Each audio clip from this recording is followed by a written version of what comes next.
So what's up, guys? First of all, I'm sorry if the camera angle is kind of off. We're doing this with a makeshift camera stand made out of boxes, but ingenuity at its best. Anyway, in today's video, we thought we were going to do a testimony video, and I have my friend Sarah here to give hers as well. Hey guys. So, I'm going to go first, or you want me to go first? Or? It doesn't. Um. You should probably Okay, go first. It's your turn. I'll go first. Okay. Okay, so testimony. So first things first, I had a really tough childhood when, as I don't know if I've mentioned this before, but I have spina bifida. We didn't even know I have had spina bifida until after I was born, and when the doctor discovered that, he walked into my mother's room after I was born, and she was put into a room and all that, and said, well, and looked at my mother with, didn't act like he cared at all, just looked at my mother and said, your son will probably not be able to walk or talk on his own. He probably will be nothing but a burden, basically, his entire life, and you'll have to do everything for him. And my mother just gave him a look and said to get out, and then obviously my childhood, like I said, wasn't that great. We had to deal with my brother's mental illness, and our lives were kind of consumed by that. We had to deal with a bunch of other family stuff, and because of that, I grew to grow very angry at God, and because of my disability, even though I hate that word, people often saw me as nothing more than my disability. And because of that, I was ignored, and so needless to say, that was very hard. And my and so all that continued until my mother became pregnant with my sister, and a few months into the pregnancy, she had a miscarriage, and that was when my anger towards God grew into hatred. And that was when I was 9 years old, and because of the fact that I felt hated by basically all of humanity. I didn't feel loved. I didn't feel needed or important, and I couldn't understand how God could allow someone who wasn't even born yet to die.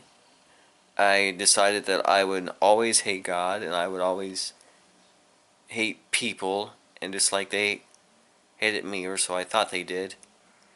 And that continued for 4 years until I was 13, until one night when I was just sitting in my room. I wasn't in a church or anything or anywhere fancy. I was just sitting in my room, and I all of a sudden felt God in a way that I had never felt him before, and I felt his love, and I couldn't understand how he could love me after I had vowed to hate him and vowed to hate people, and for my entire life up until then, and I couldn't understand it. And he said that, well, that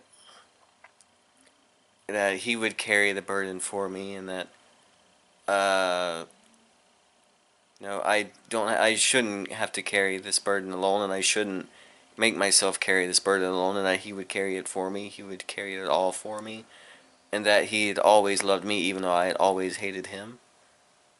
And I just, like I said, I couldn't understand how he could have, why he would have mercy on someone like me who deserved nothing more than the depths of hell. And so from that day on, I'm scooting up to this camera entirely too much. From that day on, I gave my life to him, and yeah, it's been up and down since then, but ever since then, I've had him, and he's never forsaken me, just like he's promised. And I know he never will, because he has promised that, and he always keeps his promises. And this is just a short summary of my testimony. I'll go more in depth in the future, maybe.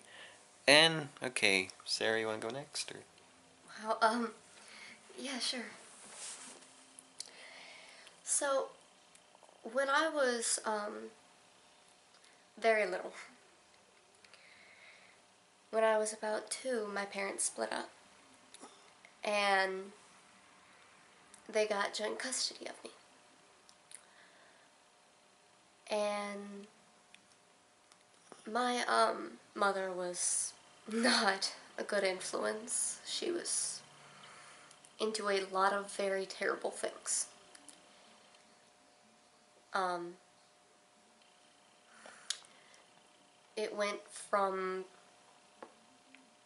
I'm Catholic to actual witchcraft altars in her house. And there was a lot of drinking around her, and that sort of thing, and she never really stuck with one guy. But when I was little, I did know God. And being around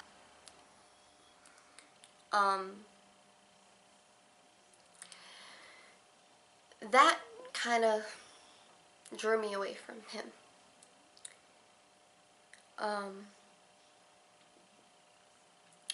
So some really terrible stuff happened with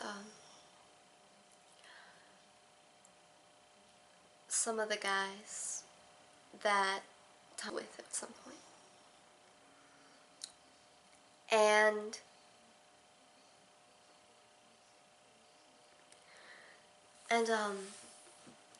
that really drew me further away, because I had lots of trouble with that, and it was just very conflicting. And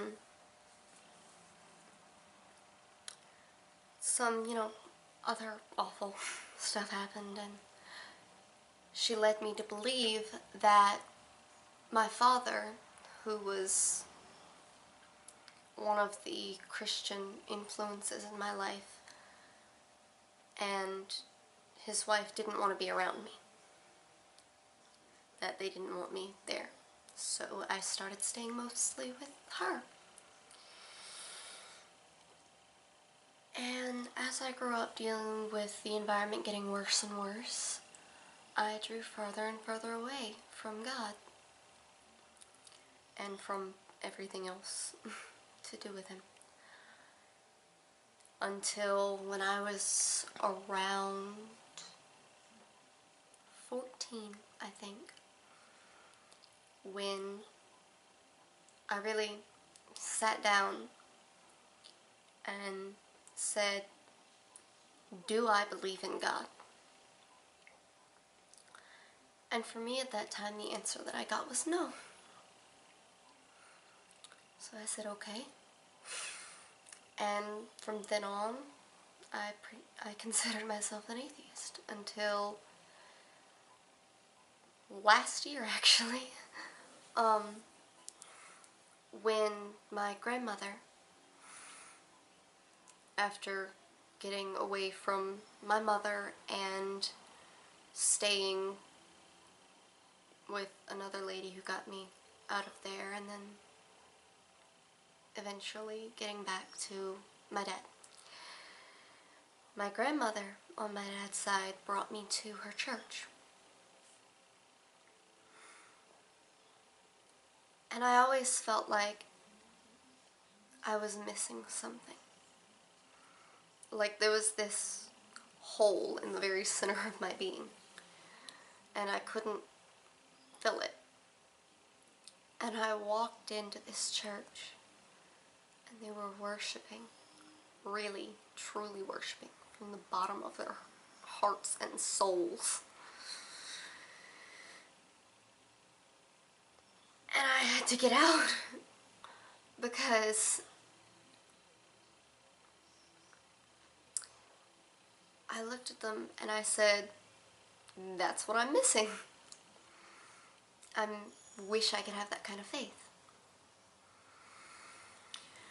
Well, after that, I went to a camp with them, and being there for 3 days, that's where I found God.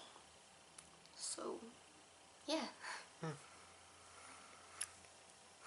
Alright, well, okay, I'll see you guys in the next one, and God bless. Sayonara. All that good stuff.